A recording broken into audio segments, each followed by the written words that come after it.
Hello student, स्वागत है आपका आपके अपने यूट्यूब चैनल और हम स्मार्ट क्लासेस एंड और हम एडुकेटर के एप्लीकेशन पर। स्टूडेंट, आज हम इसमें अपने चैप्टर को कंटिन्यू करते हैं। आज हम बनाने वाले हैं चैप्टर नंबर 2 का पार्ट 2। इससे पहले एक पार्ट ऑलरेडी आपका बन चुका है, तो सबसे पहले आपको वो चैप्टर देखना है। तो सबसे पहले आपको क्या करना है, पार्ट 1 देखना है।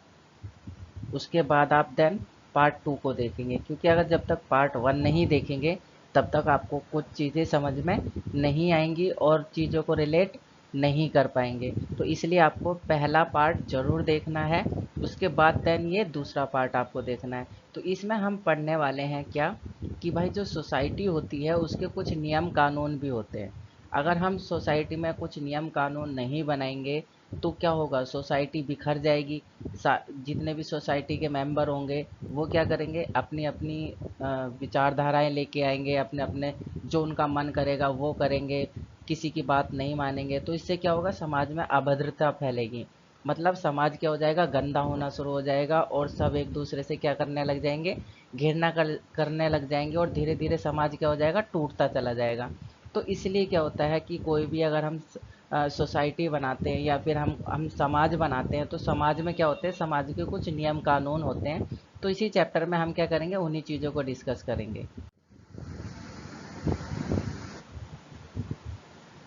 तो सबसे पहले हम बात करेंगे सामाजिक स्थिरीकरण की। देखिए, सामाजिक स्थिरीकरण का मतलब होता है कि समाज में आपने देखा होगा दो लेवल पाए जाते हैं। दो लेवल क्या होते हैं, फर्स्ट एंड सेकंड।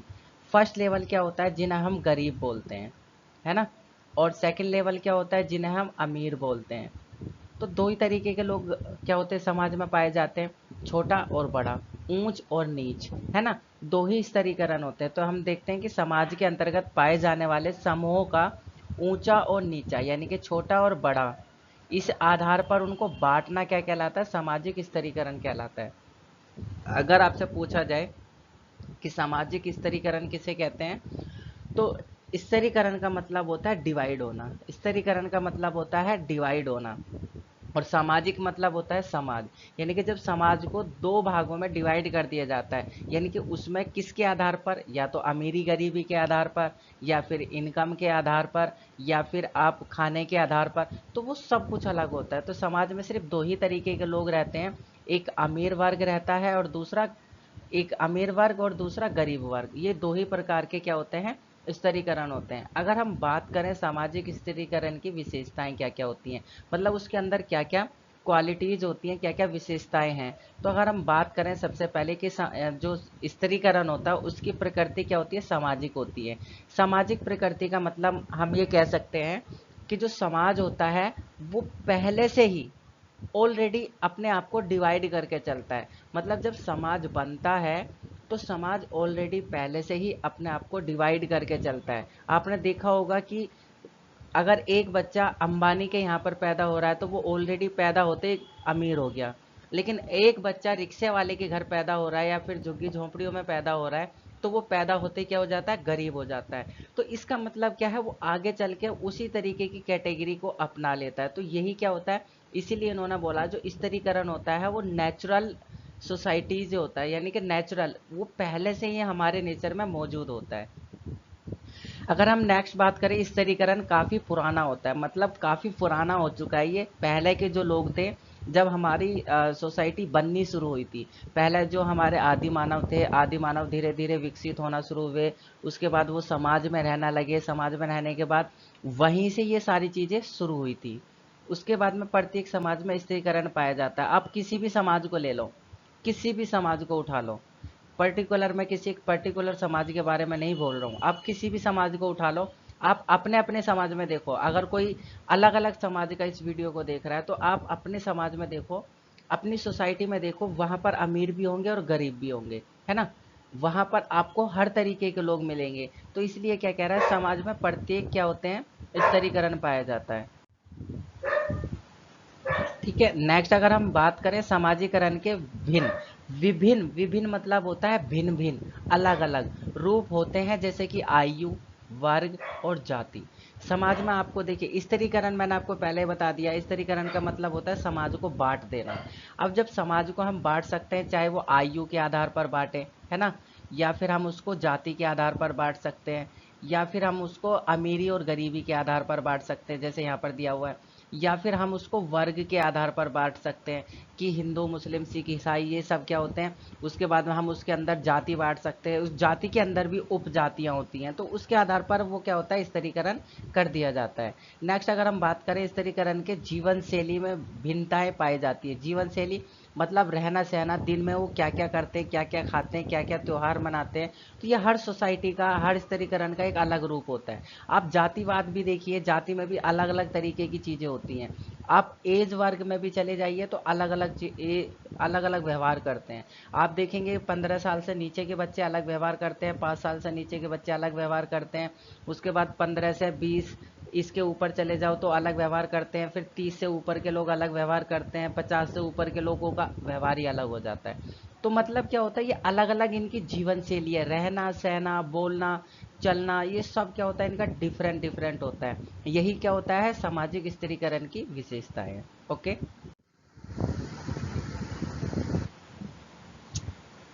नेक्स्ट अगर हम बात करते हैं जाति के आधार पर स्त्रीकरण, यानी कि अगर हम जाति के आधार पर इसको बांटते हैं तो जाति के आधार पर हम कैसे बांटेंगे। तो देखिए, जाति व्यवस्था के स्त्रीकरण में ब्राह्मण ऊंचे माने जाते हैं और जो शूद्र होते हैं वो निचली जाति के माने जाते हैं। यानी कि अगर हम बात करें तो उसको सिर्फ क्या है, 4 कैटेगरी में डिवाइड करते हैं। पहले के लोग ब्राह्मण, जो आपके ब्राह्मण होते हैं, है ना, उसके बाद में आते हैं आपके क्या आते हैं, क्षत्रिय आते हैं, उसके बाद में आपके क्या आते हैं, जो आपके क्या होते हैं, शूद्र, वेश्य आते हैं, ठीक है, वेश्या, उसके बाद में आपके आते हैं शूद्र, ठीक है। जो शूद्र होते हैं ये छोटी जाति के होते हैं, वेश्या अलग जाति के होते हैं, क्षत्रिय अलग जाति के होते हैं, ब्राह्मण अलग होते हैं। तो पहले हमारे जो ग्रंथ हैं इसमें कहा गया है कि जो ब्राह्मण होते हैं ये क्या होते हैं, ब्रह्मा जी का अवतार माने जाते हैं, तो इनको बड़ा पद दिया जाता है, इनको ऊंचा माना जाता है ना, ये इनको क्या बोलते हैं, हमारे समाज में बहुत इज्जत दी जाती है। उसके बाद में दूसरे नंबर पर आते हैं क्षत्रिय। इनका काम होता था पहला रक्षा करना, सैनिक विभाग में थे। उसके बाद में वेश्य, ये क्या करते थे, ये देख रेख वगैरह करते थे। और जो शूद्र होते थे ये वर्किंग थे, ये कारीगर थे। तो इसलिए इनको ये काम वगैरह सारी चीज़ ये करते थे, हर चीज़ को बनाना, क्या क्या काम होना है ये सारी चीज़ की देख रेख ये करते थे। तो शूद्र को सबसे छोटा माना जाता था और ब्राह्मण जाति को सबसे बड़ा। ये जाति के आधार पर हम बात कर रहे हैं। नेक्स्ट अगर हम देखें, यह स्त्रीकरण अब पूर्णतः बंद हो चुका है। ये जो मैं आपको बता रहा हूँ ना, ये बहुत पहले की बातें होती है, जब राजा महाराजा, जब उस समय पर हम रहते थे तो उस समय की बात थी। लेकिन अब इसको बिल्कुल खत्म कर दिया गया है, अब ऐसी कोई बात नहीं है। उसके बाद में जाति संरचना में प्रत्येक जाति का जो क्या है, स्थानांतरण है, यानी कि स्थानांतरण ऊंचा हो सकता है या फिर उसके आधार पर बटा हुआ होता है, यानी कि ऊंचा नीचा या फिर किसी भी आधार पर बना हुआ होता है। हम मान सकते हैं कि मान लेते हैं कि कोई अलग अलग कास्ट है, अगर मैं आपको पर्टिकुलर कोई कास्ट बोलूँ, अगर वो उस कास्ट का बंदा हुआ और दूसरा दूसरी कास्ट का, तो वो भेदभाव करने लग जाएगा और मुझे गलत समझेंगे, है ना। तो मैं आपको ऐसे नहीं बता सकता। आप देख सकते हैं अपनी अपनी कास्ट में, देखिए उसमें ऊंच नीच भी होती है, आप खुद समझ जाइए। अपने आसपास के लोग देखिए, अपने रिश्तेदारी में देखिए, अपने जो मोहल्ले पड़ोस के लोग हैं उन्हें देखो, खुद आपको पता चल जाएगा कि ऊंच नीच क्या होती है, ठीक है। उसके बाद में जो व्यक्ति जिस जाति में जन्म लेता है, समाज में उसी जाति का क्या हो जाता है, वो स्थानांतरण हो जाता है। स्थानांतरण मतलब वो उसी जाति का प्रचार करता है, उसी जाति में रहता है, उसी जाति के सारे रूल्स को फॉलो करता है। अगर हम नेक्स्ट देखें कि समाज में 4 वर्णों में विभाजित किया गया है, ब्राह्मण, क्षत्रिय, वैश्य और शूद्र। ये 4 समाज में इनको बांटा गया है, 4 उसमें वर्णों में विभाजित करा गया है। हमारे जो ग्रंथ हैं, हमारे जो वेद पुराण हैं, उनमें इन्हीं 4 में क्या करा गया है, लोगों को बांटा है, उनके समाज और उनकी जातियों को इन्हीं उसमें बांटा गया है, ब्राह्मण, क्षत्रिय, वैश्य और शूद्र। ठीक है, यहाँ तक क्लियर हुआ, आगे चलते हैं।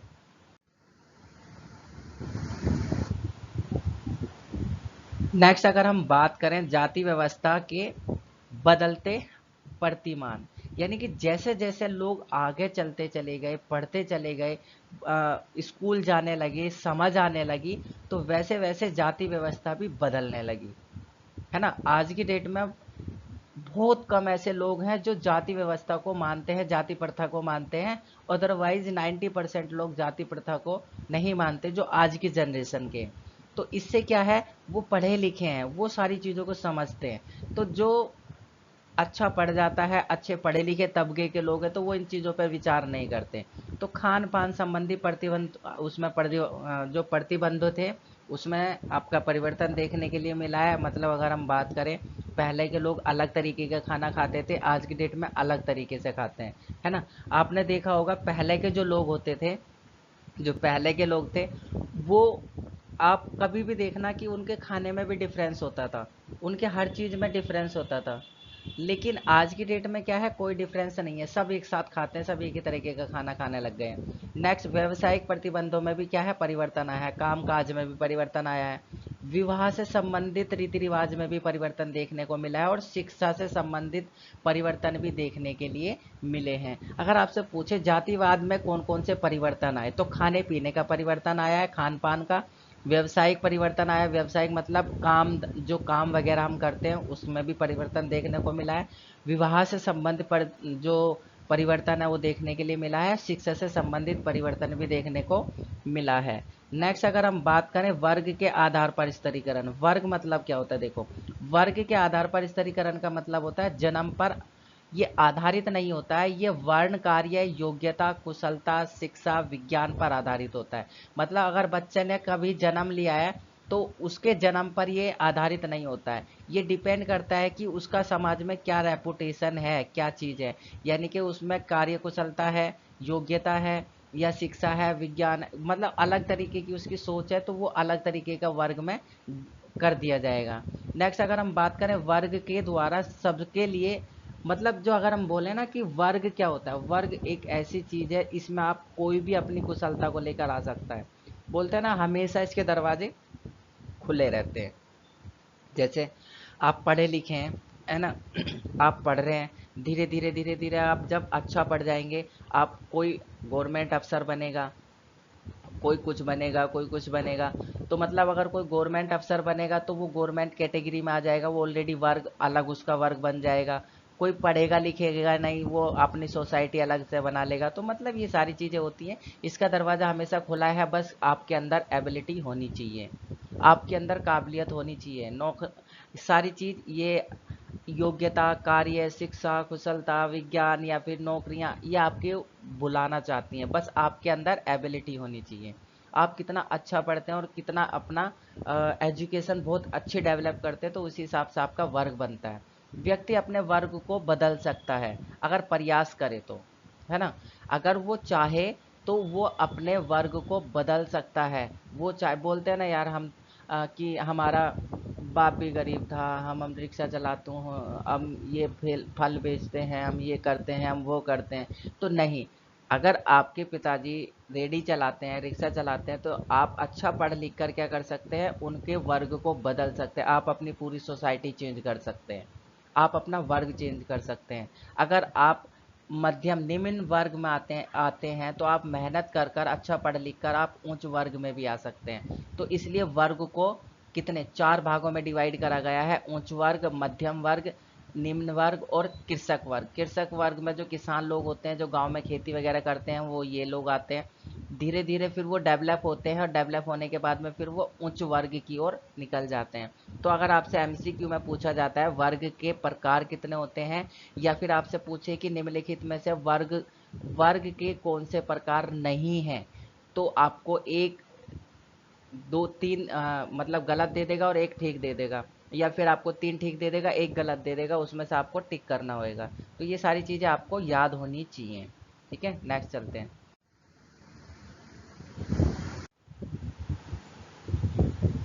तो नेक्स्ट, अगर हम बात करें अब जाति और वर्ग में अंतर क्या होता है। देखो, जाति अलग होती है और वर्ग अलग होता है। ठीक है, इस चीज़ को समझते हैं। जाति जन्म पर आधारित होती है, जहां आपने जन्म लिया है, जिस जाति में जन्म लिया है, आप वही कहलाएंगे। लेकिन वर्ग आप चेंज कर सकते हैं, वर्ग आपके सामाजिक परिस्थिति के आधार पर आधारित होता है।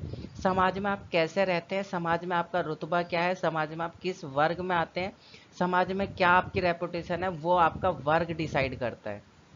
जाति एक बंद समूह है, इससे आप बाहर नहीं निकल सकते। ये खुली समूह है, ये खुली व्यवस्था है, आप इसको चेंज कर सकते हैं। विवाह, खान पान आदि में कठोर नियम होते हैं, इसके कोई कठोर नियम नहीं हो सकते। जाति व्यवस्था स्थिर संगठन है, मतलब ये आप चेंज नहीं कर सकते। ये आपने अगर एक जाति के हैं तो आप कितनी भी कोशिश कर लो, वो जाति आप चेंज नहीं कर सकते। लेकिन वर्ग व्यवस्था जाति व्यवस्था के मुकाबले कम स्थिर है, ये चेंज हो सकती है। अगर आप मेहनत करते हैं, अगर आप अपने आप को काबिलियत लेके आते हैं, अपने अंदर आप अगर काबिलियत को जन्म देते हैं, अपनी कुशलता का आधारित आप मेहनत करते हैं, तो आप इसको चेंज कर सकते हैं। यह प्रथा तंत्र एवं राष्ट्रवाद प्रतिकूल होती है, लेकिन ये जो प्रजातंत्र और राष्ट्रवाद प्रतिकूल के बंधक होती है, यानी कि ये प्रतिकूल मतलब उसके क्या होती है, अपोजिट साइड होती है, ये उसके अधीन काम करती है। समझ में आ रहा है ना? मतलब अगर हम बोलें कि एक व्यक्ति पैदा हुआ, जैसे एक बहुत अच्छे व्यक्ति का और एक महान व्यक्ति का थॉट है कि इंसान जब पैदा होता है वो उसके वश में होता है कि वो पैदा गरीब हो रहा है ना? मतलब इंसान जब पैदा होता है, गरीब होना उसके वश में है, लेकिन अगर वो गरीब मरता है तो वो क्या है, समझ रहे हो ना? कि अगर इंसान पैदा हो, सपोज करो इंसान पैदा हुआ, वो गरीब पैदा हुआ है ना, तो वो क्या कर सकता, वो उसकी नीति है, वो जहाँ पैदा हुआ ठीक है। एक बिल ग्रेड है, उनका थॉट है कि इंसान पैदा जब गरीब होता है तो वो उसके वश में नहीं होता, लेकिन अगर वो इंसान गरीब मरता है तो वो उसके लिए बहुत खतरनाक होता है। क्योंकि अगर वो समाज में आया है, पहले हर कोई गरीब होता है, धीरे धीरे वो क्या करता है, अपनी कुशलता पर, अपनी योग्यता के आधार पर क्या होता है, समाज का अपना रुतबा कायम करता है और वो वर्ग बनाता है, अपना एक उच्च वर्ग बनाता है। तो गरीब होना कोई पाप नहीं है, लेकिन गरीब मरना पाप होता है। तो इस तरीके से आप क्या कर सकते हैं, अपने जाति और इसके अंदर क्या कर सकते हैं, ये डिफरेंट है। ठीक है।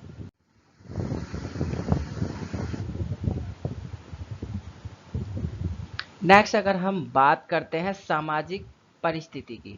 सामाजिक परिस्थिति क्या होती है? देखिए, परिस्थिति व्यक्ति को समाज में क्या देती है, प्राप्त स्थान है, मतलब समाज में उसकी रेपुटेशन क्या है, क्या उसको समाज में इज्जत मिलती है।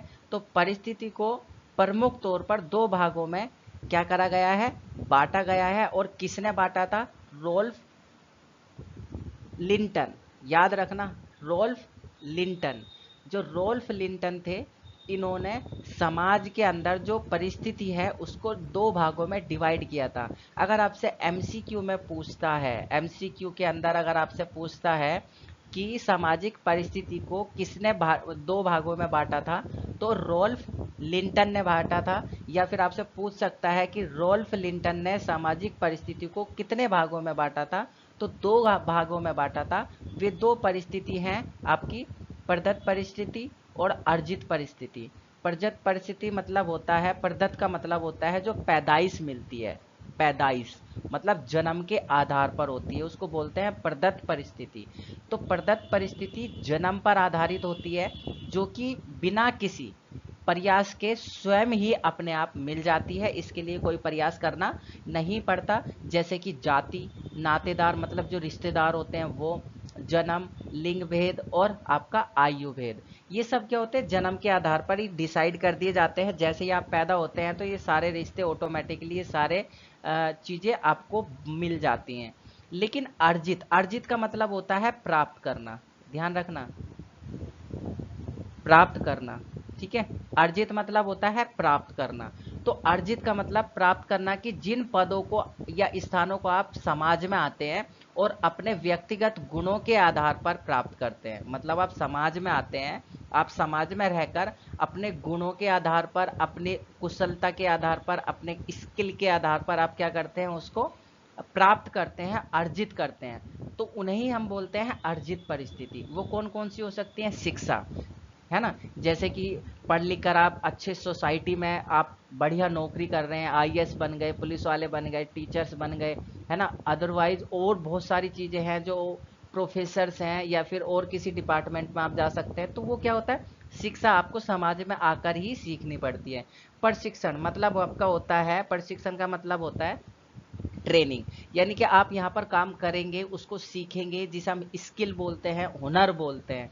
उसके बाद में क्या होता है, धन यानी कि पैसा, दौलत, व्यवसाय और राजनीति, सत्ता। ये सब आप क्या करते हैं, समाज में आते हैं। समाज में आने के बाद आप देखते हैं अपने चारों तरफ, तब उन चीज़ों को आप सीखते हैं। इनको आपको प्राप्त करना होता है अपने दम पर, लेकिन जो पैदा होते ही मिल जाती है वो आपको जाति, रिश्तेदार, जन्म, लिंग भेद और आपका आयु भेद, ये सब क्या होता है, पैदा होते ही आपको विरासत में मिल जाता है। इसलिए इसको हम बोलते हैं प्रदत्त। प्रदत्त मतलब जो विरासत में मिला हुआ है, आपको पैदा होते ही मिल जाता है ना। समझ में आया। नेक्स्ट चलते हैं। नेक्स्ट अगर हम बात करें सामाजिक परिस्थिति, देखिए सामाजिक परिस्थिति क्या होती है, अभी मैंने आपको बताया प्रदत्त परिस्थिति होती है और आपका अर्जित परिस्थिति होती है। देखिए अब इसमें से आपको देखिए समझना है कि कौन सी चीज क्या होती है। जैसे प्रदत्त परिस्थिति, पुत्री पैदा होते ही बेटी बन गई, बहन बन गई, है ना, स्त्री बन गई, 17 साल की उम्र है, अमेरिकन या अफ्रीकन। तो ये जो आइडेंटिटी होती है, ये सारी आइडेंटिटी होती है प्रतिपादित, यानी कि आपका प्रदत्त। प्रदत्त मतलब जो पैदा होते ही आपको मिल जाता है। लेकिन जो अचीवमेंट होती है, जो आपको अचीव करना होता है, जैसे मित्र आपको खुद बनाने होते हैं, वकील आप खुद बनेंगे, कारगर आप खुद बनेंगे, छात्र आप खुद बनेंगे, टीम के सदस्य खुद बनेंगे, शिक्षक आप खुद बनेंगे, सहपाठी आप खुद बनेंगे, डॉक्टर आप खुद बनेंगे, पुलिस वाले आप खुद बनेंगे, वकील या फिर और अदर्स बहुत सारे ऐसे फील्ड है जिनको आपको खुद प्राप्त करना है। तो अचीवमेंट जिनको आप अचीव करते हैं समाज में आके, वो आपके अर्जित होते हैं। समझ में आया। एक ऐसी चीजें होती है जिनको आप पैदा होते ही प्राप्त कर लेते हैं, और एक ऐसी चीज होती है जिसको आपको समाज में रहकर प्राप्त करना होता है। समझ में आ गया, दोनों में डिफरेंट होता है, ठीक है।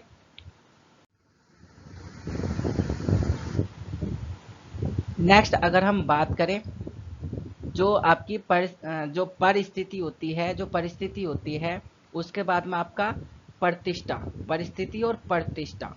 बोलते हैं ना कि मेरा समाज में बहुत मान सम्मान, मेरा मेरा बहुत रुतबा है ना। इन दोनों में क्या होता है, देखो इन शब्द में अंतः संबंधित शब्द क्या होते हैं, इनकी इनको हम यूज क्यों करते हैं, इसके पीछे का रीजन क्या होता है। देखो, प्रत्येक परिस्थिति के अपने कुछ अधिकार और मूल्य होते हैं। हर परिस्थिति के पीछे का कोई एक मोटो होता है, कोई एक एम्स होता है ना, कोई एक एम होता है, कोई एक लक्ष्य निर्धारित होता है। परिस्थिति या पदाधिकार, परिस्थिति या पदाधिकार से जुड़े मूल्य के प्रति प्रतिष्ठा कहते हैं। मतलब अब देखो, आपको कोई रुतबा दे दिया, आपको क्या करा, आपको अपने आपके मोहल्ले का सभासद बना दिया या निगम पार्षद बना दिया है, तो आपकी रिस्पॉन्सिबिलिटी आपकी क्या हो गई, वो परिस्थिति, यानी कि आपको पद दे दिया है। अब पद, जो वो पद दिया है, अब आपको उस पद के प्रति कुछ काम करना होता है ना, काम करना होता है ना। तो वही आपकी प्रतिष्ठा कहलाएगी। इसकी एक प्रतिष्ठा का मतलब होता है पहचान, प्रतिष्ठा का मतलब होता है पहचान। तो उससे आपकी एक पहचान हो गई कि भाई उस इलाके का निगम पार्षद कौन है, कि भाई एक्स व्यक्ति या एक्स महिला है ना। तो या फिर आपसे अगर हम बात करें ईस्ट दिल्ली में, जैसे कि हमारे विधायक जी कौन है, तो ईस्ट दिल्ली में हमारे जो विधायक जी हैं वो हैं कुलदीप शर्मा, है ना, उर्फ मोनू भैया। तो ये क्या है, इनकी प्रतिष्ठा पहचान विधायक जी है, लेकिन उनका एक पद है विधायक का, उसके प्रति वो काम करते हैं। तो वो उसी के जरिए क्या करते हैं, समाज में उनकी एक पहचान, एक प्रतिष्ठा है। तो ये सारी चीज यहाँ पर रिलेट कर सकते हैं आप। अपनी प्रतिष्ठा के आधार पर लोग अपनी परिस्थिति को ऊंचा या नीचा दर्जा दे सकते हैं। मतलब अपनी प्रतिष्ठा के आधार पर, अपनी पहचान के आधार पर वो अपना आपको छोटा या बड़ा। अगर मैं आपसे बोलूं कि जो सांसद होते हैं, ठीक है, और जो विधायक होते हैं, अब इनमें कौन बड़ा होता है, देखो दोनों के ही रुतबे ठीक होते हैं, लेकिन इनमें हम बोलते हैं सांसद बड़ा होता है और विधायक छोटा होता है। तो वो बोल सकता है कि मेरी प्रतिष्ठा सांसद के सामने छोटी है, मेरे से बड़ा सांसद है, विधायक बोल सकता है। सांसद बोल सकता है कि विधायक मेरे से छोटा होता है, लेकिन मान सम्मान दोनों का बराबर होता है। लेकिन अगर हम पद की बात करें तो वो बड़ा होता है। जैसे अगर उदाहरण है इसमें कि एक दुकानदार की तुलना में एक डॉक्टर की प्रतिष्ठा ज्यादा होती है, चाहे उसकी आयु कम हो या उसकी आयु ज्यादा हो। समझ गए? अगर हम बात करें स्कूल की प्रिंसिपल और स्कूल की टीचर्स की, अगर स्कूल की प्रिंसिपल की एज कम है और स्कूल की टीचर की एज ज्यादा है, तो उनकी मान सम्मान, उसकी प्रतिष्ठा ज्यादा है। यानी कि बेशक प्रिंसिपल की एज कम हो, लेकिन उसकी प्रतिष्ठा ज्यादा है as a compare to teacher. Teacher की एज कितनी भी ज्यादा है, लेकिन उसकी प्रतिष्ठा एज ए प्रिंसिपल कम है ना? समझ गए? तो ये सारी चीजें क्या होती हैं, प्रतिष्ठा और परिस्थिति के बीच जो शाब्दिक रूप होता है ना, बोलते हैं ना द्वंद्व, शब्दों का द्वंद्व जो होता है, ये इसमें डिफरेंस था।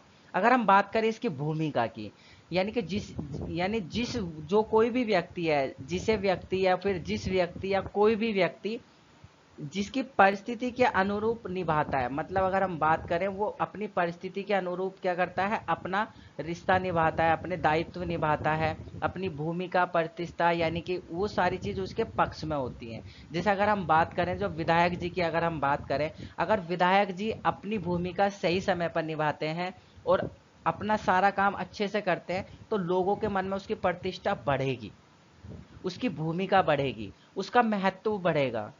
तो इसमें हम देखते हैं इसमें क्या होता है, भूमिका संघर्ष क्या होता है। भूमिका मतलब होता है पार्टिसिपेंट, भूमिका बोलते हैं ना कि इसमें आप पार्टिसिपेट करो, इसमें आपकी क्या भूमिका है। जैसे बोलते हैं ना कि एक फिल्म आ रही है, उस फिल्म में अक्षय कुमार की क्या भूमिका है, भूमिका मतलब उनका क्या रोल है। तो यह एक ऐसी, मतलब क्या होता है, एक से अधिक परिस्थितियों से जुड़ी भूमिकाओं की असंगतता। असंगतता मतलब उस बहुत सारी ऐसी डिफरेंट डिफरेंट चीजें होती हैं। यह तब होता है जब दो या दो से अधिक भूमिकाओं के विरोधी अपेक्षाएं पैदा होती हैं। मतलब जैसे अगर हम बात करें, एक मध्यम वर्गीय कामकाजी महिला जिसे घर पर मां तथा पत्नी की भूमिका निभानी होती है, कार्य स्तर पर उसे एक व्यवसायिक की भूमिका निभानी होती है। जैसे अगर सपोज करो, आप में से बहुत सारे मम्मी पाप बहुत सारे बच्चों की जो मम्मियां हैं वो काम करती होंगी ना। अब वे क्या करती हैं बेचारी, उनमें घर में उनको पत्नी की भूमिका निभानी है, उनमें घर में उनको माँ की भूमिका भी निभानी है, और उसके बाद में फिर वो कंपनी में जाएंगे तो वहां पर उनको एज ए वर्कर की भूमिका निभानी है। तो ये इनके रोल्स होते हैं। यानी कि जब एक व्यक्ति अलग अलग टाइप्स के रोल को क्या करता है, अदा करता है, उसे हम बोलते हैं भूमिका का संघर्ष। यानी अगर हम महिलाओं की बात करें तो महिला किसी की बहन होती है, किसी की बेटी होती है, किसी की पत्नी होती है ना। तो ये सब क्या, और वो कहीं काम करना जाए तो एज ए वहां पर वर्कर काम करती है। तो उसकी अलग अलग संगति होती है, अलग अलग भूमिका होती है।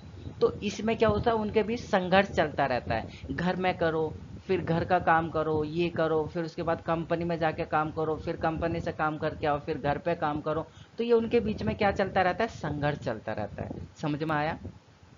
ये सारी चीज मैं आपको इसलिए समझा रहा हूँ ताकि आपको रिलेट होता रहे, अच्छे से समझ में आ जाए। वरना मेरा कोई और घर की चीजों को या आपके आसपास की चीजों को खोदना या फिर उनको बताना मेरा कोई और मकसद नहीं है। मैं ये चीज चाहता हूँ कि आपको अगर कोई पढ़ रहा है, आपको कोई चीज समझनी है, आपके आसपास की चीजों के अंदर आपको उससे रिलेट करना चाहिए। क्योंकि देखो, किताबी भाषा है, किताबों में लिखी हुई चीज किताबों में रह जाएगी, लेकिन उसको समझने के लिए आपको प्रैक्टिकल देखना है। आप जब भी समाज में अपनी ऐसी चीजों को देखोगे, आपको ऑटोमेटिकली वो चीज याद आ जाएगी। अब जब वो याद आ जाएगी तो आपको कोई प्रॉब्लम होने वाली नहीं है। अगर आप उसको किताबी भाषा में याद करेंगे, रटेंगे, तो आपके लिए नुकसान हो जाएगा, कभी ना कभी आप उसको भूल जाएंगे। लेकिन अगर आप उसको अपने एज ए प्रैक्टिकल यूज करेंगे तो आपको कभी कोई मात नहीं दे सकता, कभी कोई आपको नहीं हरा सकता। ये मेरा चैलेंज है, आपको कोई हराने वाला नहीं बनेगा। ठीक है। नेक्स्ट अगर हम बात करें भूमिका स्थितिकरण, यानी कि भूमिकाओं की हम किस तरीके से उसको बांटते हैं, तो यह समाज के कुछ सदस्यों के लिए विशिष्ट भूमिकाओं को सुदृढ़, मतलब ये एक प्रैक्टिकली एक प्रक्रिया है जो समाज में बहुत सारी भूमिकाओं को अदा करवाता है। जैसे कि अक्सर पुरुष कमाने वाले और महिलाएं घर चलाने वाली होती हैं। अब आपको पता ही है कि अगर हम इस चीज को देखें तो पुरुष अगर अब बात आती है तो पुरुष का सीधा नाम लेते ही आता है कि भाई वो काम करेगा बाहर और पैसा कमा के लाके घर में देगा। और अगर हम स्त्री की बात करेंगे, महिलाओं की, तो इसमें सीधा सीधा बात ये आती है कि महिलाएं घर को चलाती हैं, परिवार को बांध के रखती हैं और सारी चीज़ें समय पर करती हैं, जिससे कि आपका परिवार भी अच्छे से चलता रहे, है ना। उसके बाद में अगर हम बात करें सामाजिक नियंत्रण, सामाजिक नियंत्रण बहुत ज़रूरी है। जैसे मैंने आपको चैप्टर शुरू होने से पहले ही बताया था, ये पार्ट शुरू होने से, कि अगर किसी सोसाइटी पर नियंत्रण नहीं है तो वो सोसाइटी अपनी मर्जी का काम करेगी।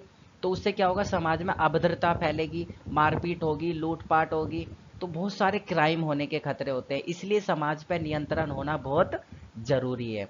जैसे आप स्कूल में जाते हैं तो स्कूल में आपके ऊपर बहुत ज़्यादा कंट्रोल होता है। अगर स्कूल में आपके ऊपर कोई कंट्रोल ना हो तो आप जब मर्जी स्कूल से भाग जाएंगे, जब मर्जी स्कूल नहीं जाएंगे, जब मर्जी क्लास से निकल जाएंगे। टीचर पढ़ा रहा है या पढ़ा रही हैं तो आप क्या हो जाएगा, घर से बाहर, स्कूल से बाहर निकल जाएंगे। तो ये अगर आप ऐसे करेंगे तो उसके लिए नियम कानून भी बनाए जाते हैं।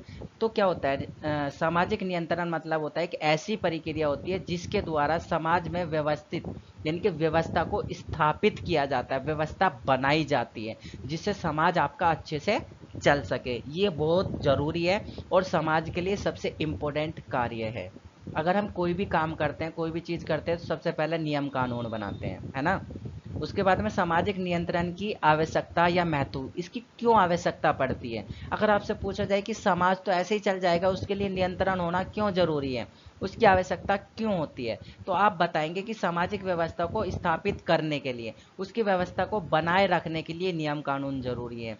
मानव व्यवहार को नियंत्रित करने के लिए, कोई अगर देखा है ना गरम मिजाज का है या फिर लड़ाइयाँ ज़्यादा करता है, तो अगर नियम कानून नहीं होंगे तो वो किसी को भी पीट देगा, किसी को भी मारपीट कर देगा, किसी को भी उल्टा बोल देगा। तो उसके लिए नियम कानून जरूरी है ना। हाँ। नेक्स्ट, सांस्कृतिक और मौलिक तत्वों की रक्षा करना, मतलब हमारी संस्कृति, कल्चर, उसको बचाने के लिए नियम कानून जरूरी है। समाज की सुरक्षा करने के लिए, बहू बेटी, बहन बेटी की, इनकी रक्षा करने के लिए, या फिर जो कमज़ोर वर्ग के लोग हैं, कमज़ोर तबके के लोग हैं, उनकी रक्षा करने के लिए कानून बहुत ज़रूरी है, सामाजिक सुरक्षा बहुत ज़रूरी है। सामूहिक एकता, सामूहिक एकता मतलब सबको एक साथ बांध के चलने के लिए क्या है, नियंत्रण बहुत जरूरी है। समझ में आ रहा है ना। अगर नियंत्रण नहीं होगा, सब अपनी अपनी चलाएंगे, सब अपना अपना काम करेंगे, कोई किसी को पीटेगा, कोई कब भाग जाएगा, कोई कहाँ करेगा, कोई क्या करेगा, किसी को कुछ नहीं रोकने वाला। लेकिन अगर एक कंट्रोल बना देंगे, एक नियम कानून बना देंगे, तो सब क्या हो जाएंगे, एक कंट्रोल में आ जाएंगे।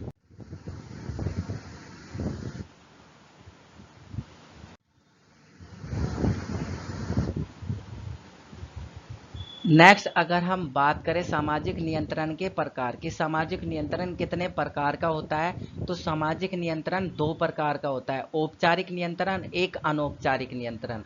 औपचारिक नियंत्रण का मतलब होता है जिसमें हम कानून का सहारा लेते हैं, बिना किसी अहिंसा, बिना किसी लड़ाई झगड़े के हम सीधा कंट्रोल करते हैं गवर्नमेंट उसको, या हम सरकारी महकमे का वो लेते हैं। तो औपचारिक नियंत्रण क्या होता है, देखो, जब नियंत्रण या वह नियंत्रण या नियंत्रण के जो संबंधित होते हैं, या फिर आपका जिसमें हम हिंसा नहीं कर सकते, व्यक्तित्व के बारे में बात होती है, या फिर हमारा क्या होता है, संहिता बंद होता है, संहिता बंद जिसमें अहिंसा नहीं कर सकते।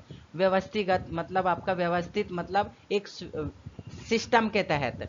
उसके बाद में अन्य और औपचारिक संसाधन का प्रयोग करते हैं, जैसे कि इसे हम क्या बोलते हैं, जैसे उदाहरण, कानून का सहारा लेना। देखो, अगर आपके साथ किसी की लड़ाई हो जाती है, अगर आप उसे पीट देते हो, वो आपको पीटेगा, या फिर आप उसको पीटोगे, तो ये चलता रहता है। लेकिन जैसे अगर आपकी किसी से बातचीत हो जाती है, फिर किसी से लड़ाई झगड़ा हो जाता है, तो हम सीधा क्या करते हैं, पुलिस को फ़ोन कर देते हैं। तो वो क्या करते हैं, पुलिस वाले खुद उनको क्या करते हैं, दंड देते हैं, खुद उनको क्या करते हैं, उनका जो भी होगा वो अपना आप करेंगे। तो ये क्या होता है, एक कानूनी सिस्टम होता है। लेकिन ये नहीं है कि आप, उन्होंने आपको पीटा, आपने उनको तुरंत पीट दिया, फिर उन्होंने पीटा, फिर आपने उनको गोली मार दिया, कुछ भी कर दिया। तो ये सब क्या है, ये अहिंसावाद है। तो जिसमें ये क्या है, हिंसावाद है। तो अहिंसावाद का ही सहारा लेते, कानून, पुलिस या फिर राज्य का हम सहारा लेते हैं, जिसमें अपराध की गंभीरता के अनुसार क्या होता है, जो जुर्म करने वाला होता है उसको दंड दिया जाता है, उस पर जुर्माना भी लगाया जाता है, हो सकता है उसको मृत्यु दंड भी दे दिया जाए। सीधा सीधा। औपचारिक का मतलब होता है जिसमें हम खुद नहीं करते हैं और इसमें सरकार का, पुलिस वालों का, कानून का सहारा लिया जाता है, ठीक है। अनौपचारिक का मतलब होता है जिसमें हम कानून का या इनका सहारा नहीं लेते। इसमें क्या होता है, यह व्यक्तिगत होता है। उसके बाद में आपका क्या होता है, आशाकीय होता है। आशाकीय का मतलब होता है अशासकीय, जिसमें कोई शासन का कोई रोल नहीं होता। शासन का जैसे कि हम बोले कि इसमें कानून का कोई रोल नहीं है, इसमें गवर्नमेंट का कोई रोल नहीं है, ये हमारे घर की बात है या हमारे आपस की बात है, इसमें पुलिस वालों का क्या काम। इसमें ये सारी चीज़ें होती है, जैसे धर्म, प्रथा, परंपरा, रूढ़िवादी, ग्रामीण समुदाय या फिर जातीय नियम कानून का उल्लंघन करना, ये सारी चीज़ें, हुक्का पानी बंद कर देना। तो ये समाज के बारे में है ना। पहले बहुत ऐसा होता था, समाज भी क्या करता था, अपने समाज से बहिष्कार कर देता था, किसी को निकाल देता था। अगर आप अपने समाज में रह के गंदा काम करते हैं, गलत काम करते हैं, तो समाज आपको क्या करता है, निकाल देता है ना। तो ये सारी चीज़ें। नेक्स्ट अगर हम बात करें कि सामाजिक नियंत्रण के दृष्टिकोण क्या होते हैं, क्या उसको किस दृष्टि से देखा जाता है, तो सबसे पहले दो ही दृष्टिकोण होते हैं सामाजिक नियंत्रण के। क्या होता है आपका, प्रकार्यवादी दृष्टिकोण, जिसके अंदर व्यक्ति और समूह के व्यवहार को नियंत्रित करने के लिए बल का प्रयोग किया जाता है। मतलब इसमें बलपूर्वक क्या होता है, उसको बताया जाता है, उस पर नियंत्रण करा जाता है।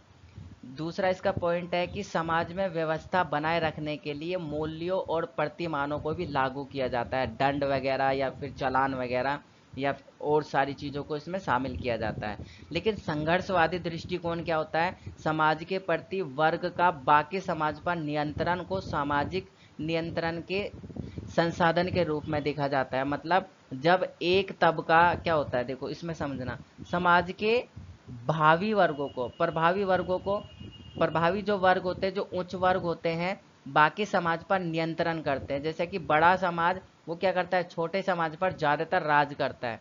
तो कानून को समाज में शक्तिशाली माना जाता है और यही क्या होता है, सब पर राज करता है, इसके अलावा और कोई दूसरा नहीं होता है। अगर हमें आगे चलना है तो हमें संघर्ष कर कर आगे बढ़ना पड़ेगा और अपनी चीज़ों को आगे बताना पड़ेगा, ठीक है। कुछ हम इम्पोर्टेंट पॉइंट्स देख लेते हैं, कुछ इम्पोर्टेंट शब्द देख लेते हैं जो कि हमने पढ़ते वक्त अभी बीच में देखे थे। जो बहुत सारे ऐसे वर्ड थे जिनका मीनिंग हमें पता होना चाहिए। जैसे कि मापदंड क्या होता है, मापदंड का मतलब होता है व्यवहार के नियम जो संस्कृति के मूल्य को प्रतिबंधित या फिर जोड़ते हैं। व्यवहार या संस्कृति के जो मूल्य होते हैं उनको जोड़ना, ये कहलाता है। यह निर्धारित किया जा सकता है या किसी दिए हुए व्यवहार या फिर इनको मानकर क्या होता है, मान सम्मान या फिर ये सारी चीज़ें। जैसे बोलते हैं ना कि मापदंड मतलब इनका, जैसे समाज में रेपुटेशन, इज्जत हो गई, हमारी समाज बहुत हमें पूछता है, भाई थोड़ा सा अच्छा व्यक्ति है, बातचीत अच्छी करते हैं, समाज में अच्छा रुतबा है, तो समाज उनको पूछता है।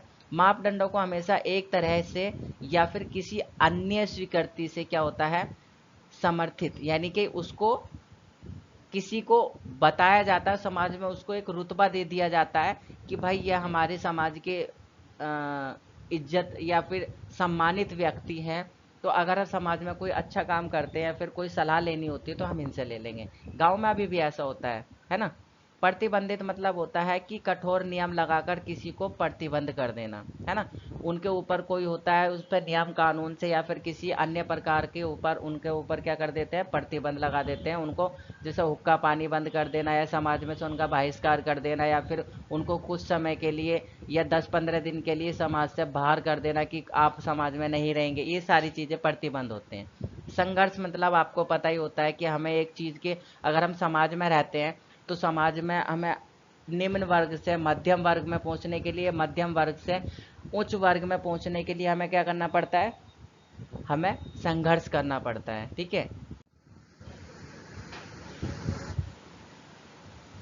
इसमें एक वर्ड भी आया था, खासी। खासी क्या होता है, देखिए उत्तर पूर्वी जो भारत है, जिसे हम मेघालय बोलते हैं, तो मेघालय की एक जाति है, मेघालय की एक जाति है जिसे हम खासी बोलते हैं, ठीक है। अगर आपसे पूछा जाए खासी क्या है, तो खासी शब्द एक क्या है, जाति है। खासी क्या है, एक जाति है जो कि मेघालय में पाई जाती है। उसके बाद में जाति नियंत्रण। जाति नियंत्रण आपको पता ही है, जाति नियंत्रण का मतलब होता है सामाजिक एकजुटता। समाज में जब सब एक साथ मिलकर रहते हैं, विचलन के बजाय, विचलन मतलब होता है इधर उधर भागना, यानी कि वो अपनी सोच रहा है, वो अपनी सोच रहा है, वो अपनी बोल रहा है, वो अपनी बोल रहा है, ये सारी चीज़ें, इन सबको एक साथ जोड़ के रखना। और कोई समाज में अलग व्यवहार नहीं करेगा। समाज में व्यक्तियों का व्यवहार एक होना चाहिए, उनका दृष्टिकोण एक होना चाहिए, वो एक साथ रहकर काम करें, संतुलन बनाए रखें। तो ये नियंत्रण होना जरूरी है। अगर नियंत्रण नहीं होगा तो आपको पता है कि समाज कभी भी खत्म हो जाएगा, सब एक दूसरे से अपनी अपनी करेंगे, है ना। तो ये सारी चीजें इसमें पाई जाती हैं। ठीक है,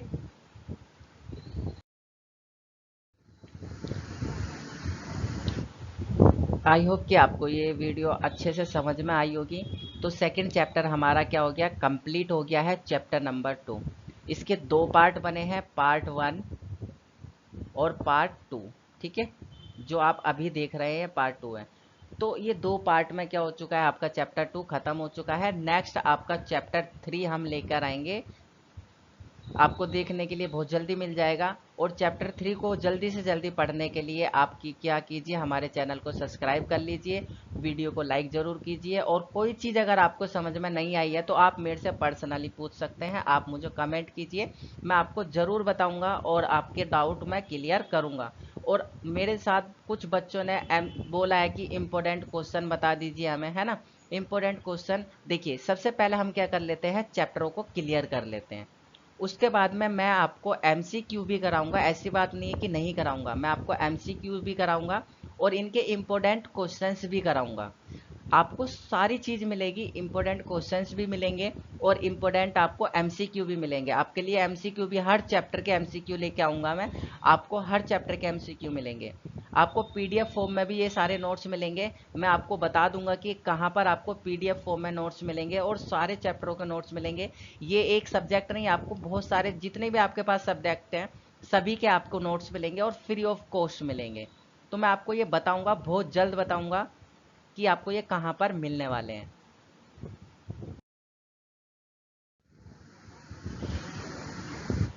आपको जैसे कि ये दिखाई दे रहा है ना, तो आपको बहुत जल्दी, आपको बस 2 से 3 दिन और वेट करना है। मैं आपको काफ़ी समय से बोलता हुआ आ रहा हूँ, लेकिन आप 2 से 3 दिन वेट कीजिए।